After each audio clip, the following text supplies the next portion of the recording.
Israel और फ़लस्तीन में जंग का आगाज़ हो चुका है। 7 अक्टूबर 2023 हफ्ते वाले दिन इस दिन इसराइल में ज्यूस हॉलीडेज़ जहां पर तोहा पढ़ा जाता है और ये यहूदियों का सबसे बड़ा मजहबी दिन या त्यौहार माना जाता है। इसी दिन हमास ने 5000 रॉकेट से इसराइल पर हमला कर दिया और इसराइल ने फ़ौरन ही स्टेट ऑफ वॉर का आगाज़ कर दिया और सारे इसराइली यहूदियों को बम्बिंग शेल्टर में छुपने के लिए ऑर्डर जारी कर दिया गया। हनन मोइज़ पर आप सबको वेलकम करती हूँ और नए आने वालों से गुजारिश है कि चैनल को सब्सक्राइब करके बेल आइकन प्रेस कर दें ताकि ऐसी इन्फॉर्मेटिव वीडियोस आपको बर वक्त मिलती रहे। एटलीस्ट 250 लोग मारे गए और 1500 से ज़्यादा लोग ज़ख्मी हैं और यह वाक़या और इसकी वीडियो सोशल मीडिया पर बेतहाशा ट्रेंडिंग पर जा रही हैं। इसको अलेक्सा स्टॉर्म अटैक का नाम दिया गया है। मोहम्मद डीफ जो कि हमास के मिलिट्री के लीडर के तौर पर काम सर अंजाम दे रहे हैं, उन्होंने अलेक्सा स्टॉर्म ऑपरेशन का आगाज़ किया और फ़लस्तीन को इसराइल के ख़िलाफ़ खड़ा किया है। उनका कहना है कि अब बहुत हो गया, लेकिन उनका ऐसा कहने और करने की वजह आखिर क्या है? इसराइल फ़लस्तीन के तनाज़ात पिछले 75 सालों से ही चल रहे हैं और हर महीने कोई ना कोई वायलेंस न्यूज़ सामने आती रहती है, लेकिन इन 75 सालों में 2023 वो साल है जब इस जंग का बाकायदा आगाज़ हुआ है। आखिर जंग की वजह क्या है? काफ़ी अरसे से फ़लस्तीन और इसराइल में तनाज़ात चल रहे हैं, जिस पर आज हम तफसील से बात करेंगे ताकि हम इसकी वजूहात और असरात को जान सकें।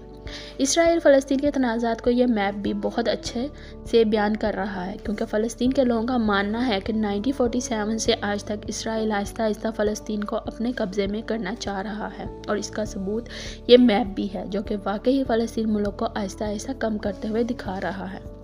हम ये भी जानेंगे कि कैसे इसराइल ने फ़लस्तीन पर कब्ज़ा किया हुआ है। नाज़रीन, पहली जंग अज़ीम यानी कि वर्ल्ड वार 1 1914 में स्टार्ट हुई और इसके आगाज़ से पहले फ़लस्तीन पर सल्तनत उस्मानिया की हुकूमत कायम थी और फ़लस्तीन में तकरीबन 87% मुसलमान आबाद थे, बाकी के 3% यहूदी आबाद थे। इस वक्त फ़लस्तीन में मुसलमान, यहूदी, ईसाई सब इकट्ठे रहते थे और फिर पहली जंग का आगाज़ हुआ और 1918 में जंग ख़त्म हुई और फिर बरतानिया ने फ़लस्तीन को कंट्रोल अपने पास ले लिया और इस वक्त ही फ़लस्तीन में यहूदी ज़्यादा तादाद में हिजरत करके आकर आबाद होने लगे और 1920 से 1938 तक फ़लस्तीन में 3,20,000 यहूदी हिजरत करके आकर आबाद हो चुके थे और ये सारे यहूदी यूरोप से हिजरत करके फ़लस्तीन आए थे और इनका इरादा यहूदियों के लिए अलग स्टेट का था और आहिस्ता आहिस्ता ये फ़लस्तीन में ज़रूरी ज़मीनों को ख़रीदने लगे और आहिस्ता आहिस्ता अपना रौब आजमाने लगे और फ़लस्तीन में जो लोग अपनी ज़मीनों पर काम करते थे उनको अपनी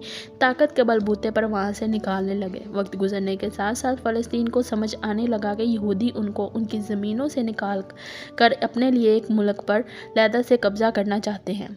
तो इस सब को देखकर 1936 में फ़लस्तीनी मुसलमानों ने बरतानवी राज के ख़िलाफ़ जंग का आगाज़ कर दिया, लेकिन यह नाकाम हो गए और इसके बाद बरतानिया ने यहूदियों की हिजरत को थोड़ा कम कर दिया, लेकिन ऐसा पॉसिबल ना हो सका।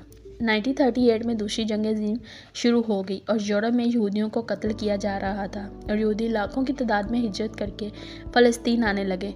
1942 में बरतानिया फ़लस्तीन को छोड़कर चला गया, लेकिन इस वक्त तक लाखों यहूदी फ़लस्तीन आकर रहने लगे। 1947 में यूनाइटेड नेशन ने फ़लस्तीन को 2 हिस्सों में तकसीम किया। 55% हिस्सा यूरोप से आने वाले यहूदियों को दे दिया और 45% हिस्सा फ़लस्तीन को, मतलब वहाँ के मुसलमान फ़लस्तीन अपनी ही ज़मीन के 45% हिस्से के मालिक बनकर रह गए थे। यूनाइटेड नेशन के डिसीजन के मुताबिक यरूशलेम यहाँ पर मस्जिद अक्सा कायम है, वो जगह दोनों के लिए इस्तेमाल होगी, मतलब दोनों नेशंस के लिए। नाज़रीन, इसी वक्त ही इसराइल ने ख़ुद को एक अलग मुल्क के तौर पर दुनिया के सामने पेश किया था और फ़लस्तीनी मुसलमान अच्छी तरह समझ गए थे कि उनकी ज़मीन पर कब्ज़ा किया जा रहा है। इसलिए 1948 में अरब ममालिक ने इसराइल से जंग शुरू कर दी। इस जंग का नतीजा ये निकला कि इसराइल ने फ़लस्तीन के 78% हिस्से पर कब्ज़ा कर लिया और अब फ़लस्तीन का 78% हिस्सा इसराइल की मलकियत में शामिल था और इस मैप के मुताबिक आप इसे को कम से कम तर होता हुआ भी देख सकते हैं। 1967 में इसराइल और अरब ममालिक में फिर से जंग शुरू हो गई और इसके नतीजे में इसराइल ने फ़लस्तीन के मज़ीद हिस्सों पर कब्ज़ा कर लिया, जिसमें गज़ा स्टेट और वेस्ट बैंक वगैरह शामिल हैं और यरूशलेम को दोनों नेशंस की जगह बताई गई थी। इसराइल इस पर भी काबिज़ हो गया।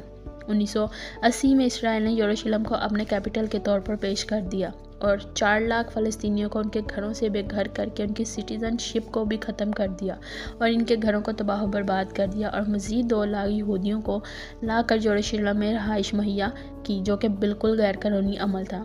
दरअसल अगर देखा जाए तो 100 साल पहले फ़लस्तीन एक आज़ाद और ख़ुद मुख्तार मुल्क हुआ करता था। यहूदी यूरोप से लाखों की तादाद में आकर उनके मुल्क में काबिज़ हो गए थे।